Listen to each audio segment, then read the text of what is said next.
Now, the problem of incentives also has to be viewed in terms of the objective of the development of a socialist economy in our country, and not just from the point of view of earning more and more foreign balances. I am not in any way belittling the problem of foreign balances, but ultimately the problem of foreign balances has significance and meaning only in terms of the objectives that the 10th plan has set before it. Therefore, when we are talking of incentives in order to earn more foreign balances, we have also to think of incentives in terms of achieving the objectives that we have got in mind.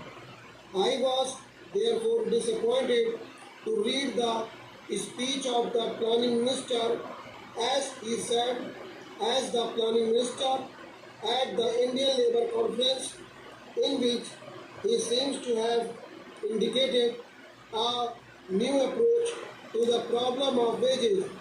His approach has passed through three stages. In the first stage, just after the general election, the planning minister came out with a statement that he was thoroughly dissatisfied with the way in which the wage structure had developed, and that he meant to do something about it. He categorically stated that the real wages had not increased because of intransigence of the management, and he further stated that he wanted to do something about it. Then there came about a discussion as to what could be done, and all the industries themselves and the financial newspapers in this country came out with the theory that wages could be increased only if productivity is increased, and therefore wages should be linked with productivity.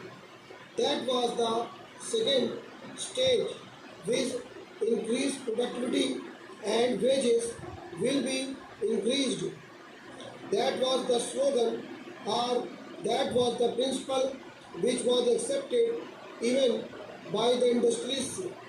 But what do we find in the speech of the planning minister to the Indian Labour Conference? There he says that even if productivity increases, the first charge will be in respect of projects which are meant for further employment or creation of more employment opportunities. That means even if productivity increases, it is not that the workers will immediately benefit in terms of higher wages, so that it may be possible for them to improve their standard of living a little bit. Even if productivity rises, the fruits of productivity will go to schemes for creating further employment opportunities in the country. How long are the workers to wait, and what exactly will be the stage at which it can be stated that enough employment opportunities have been created, and therefore the stage has come for increased wages? Stop.